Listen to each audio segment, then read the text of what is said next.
नमस्कार। आज मेरे साथ हैं डॉक्टर फौजिया राउफ। डॉक्टर फौजिया अफगानी हैं, बाय नेशनैलिटी अमेरिकन हैं। ये अफगानिस्तान में थी, वहां पर तालिबान आया तो वहां से इन्हें छोड़ के निकलना पड़ा इनके पेरेंट्स को। पाकिस्तान एज रेफ्यूजी रही, वहां पे इनको और दिक्कतें आई, वहां पर इन्होंने एमबीबीएस कंप्लीट की, उसके बाद पूरी फैमिली शिफ्ट हो गई अमेरिका। डॉक्टर फौजिया एक्टिविस्ट भी हैं। पाकिस्तान की जो टेररिज्म और मिलिटेंसी वो पूरे एरिया में, अफगानिस्तान में, इंडिया में, अपने नेबरिंग कंट्रीज में और पूरे एरिया में जो डिस्टेबलाइजेशन करने की तरीके हैं, जो मिलिटेंसी वो फैलाता है, उसके खिलाफ एक्टिविस्ट का काम भी करते हैं। डॉक्टर फौजिया, आपका स्वागत है हमारे शो में।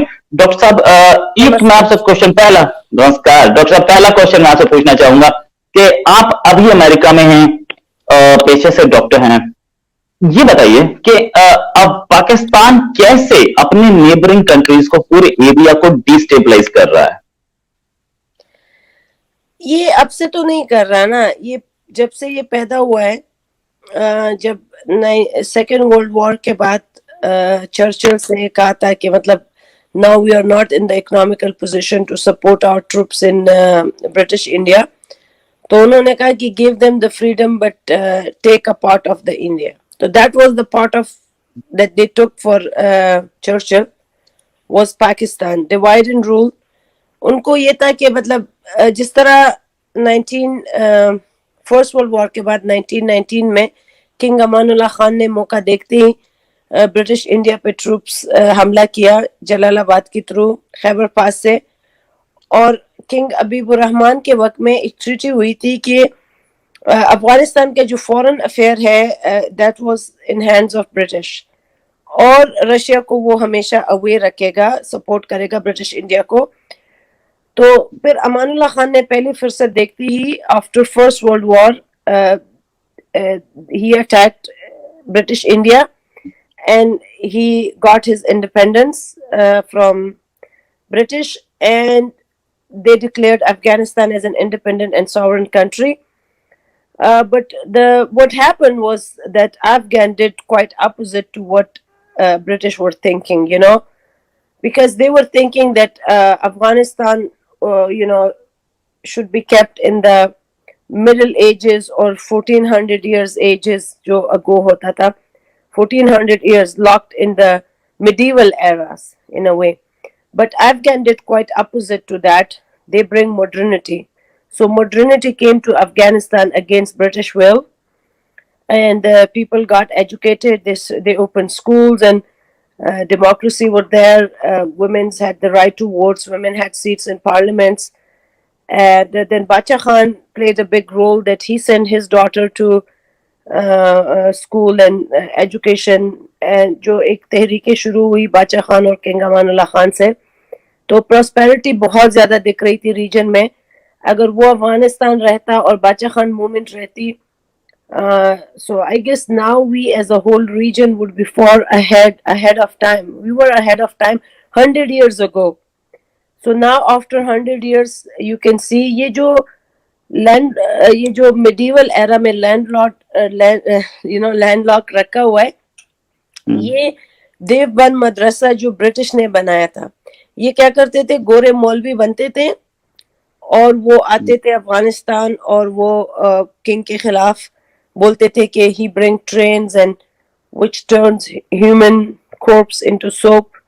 और अमानुल्लाह खान कैथलिक हो गया, उसको क्वीन सुराया जो थी हमारी, वो कह रही थी कि वो चादर नहीं लेती, देर काफिर. तो ये पूरे गोरों के ड्रामे थे जो उन्होंने किए, और लोग चूंकि अभी जो फरमानुल्लाह को सुन रहे थे ना, इस तरह ब्रेन वॉश हो गए थे मेरे शो पे जो फरमानुल्लाह को आप सुन रहे थे. तो वो उन्होंने ये उनकी 100-200 सालों की मेहनत है जो अब रंग ला रही है. And it is doing no good to even British themselves. Okay, doctor Fauzia, आप पाकिस्तान में रही, एज अ रेफ्यूजी रही, कैसा था आपका स्टे? क्या आपको बहुत दिक्कत फेस करनी पड़ी पाकिस्तानियों की तरफ से, क्या रिजीम की तरफ से? क्या आपको आर्मी के लोग या वहां के एडमिनिस्ट्रेशन के लोग परेशान करते थे?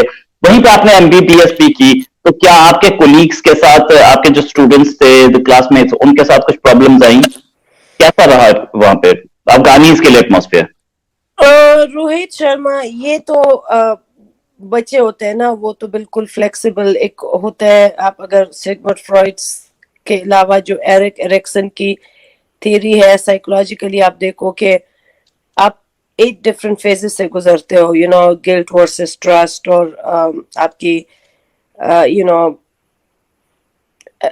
एक इन्वायरमेंट नेचर वर्सेस नर्चर का होता है.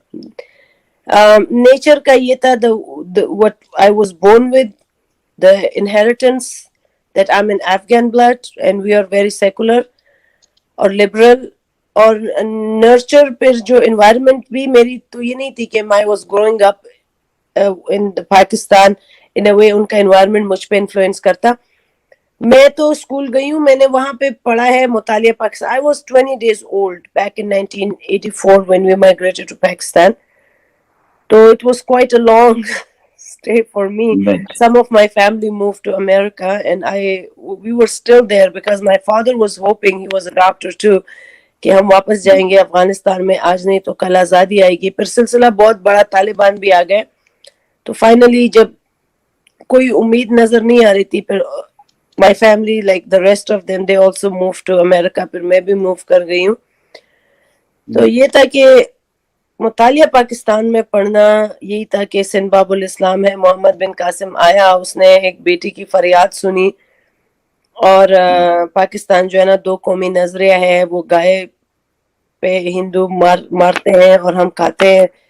तो it's impossible for us to be a part of their traditions or their culture. इस तरीके से बहुत ज्यादा मसलन ड्रामे तो होते रहे हैं, बहुत ज्यादा प्रॉब्लम. हर 9 बजे के बाद टीवी पे आता था कि ए बिनते कश्मीर उम्मत की तस्वीर, वो जुल्म दिखा रहे थे. अभी जब ट्रेवल, मैंने खुद 2013 में इंडिया का वीजा लगाया भी था मेरे पासपोर्ट पे. I was coming to see India, but फिर मुझे स्टेट आना पड़ा because I was in Kabul and that's my dream to come to India. And soon मैं आऊंगी, ये थोड़ा सा खत्म हो जाए, मैं अपनी आंखों से देखूंगी. लेकिन अभी जब आप वेस्ट में आते हो, अमेरिका में आते हो, like your colleague is an Indian, your neighbour is an Indian, and my family had very good tie with Indians. तो वो मुझे अभी भी याद है, हमारे सामने एक हिंदू कपल मियाँ बीवी थे, वो सुबह से रात तक काम कर रहे थे, हम देख रहे थे. दे वर न्यू, नए आए. तो I mean, I was quite surprised at my father and mom reactions के मुझे कह रहे कि आप जाए, उनको बुलाए कि हमने यहाँ पे दावत की है, ये लोग हमारे घर आए. अब मुझे ये नहीं था कि मतलब हम घर में you know vegan, mostly vegetarian है, कुछ वीगन है, बिल्कुल बहुत चीजें, मछली भी नहीं खाते, इवन मैं खुद वीगन हूँ.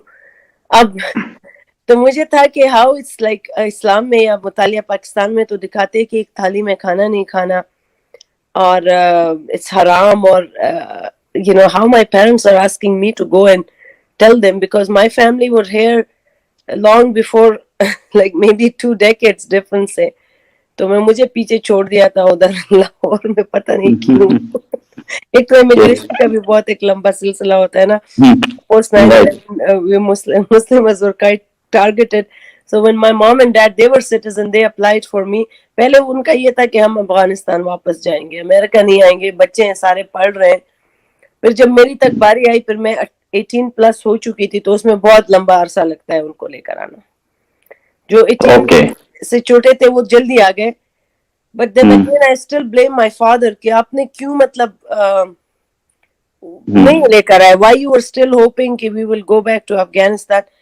But अच्छा ही किया, because now all the experience, I'm so happy to be raised and to know really how the people are, and I give myself the right कि मैं बोल सकती हूँ because मेरा इतना ज्यादा exposure है.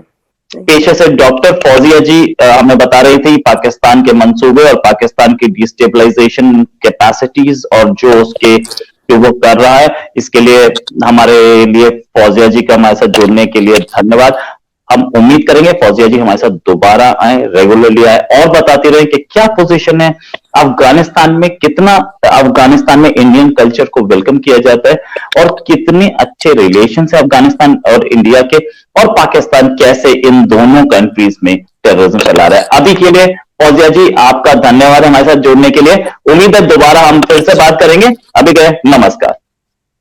भारत माता की जय। वासुदेवा कुटुंबकम। बाय। Thank you.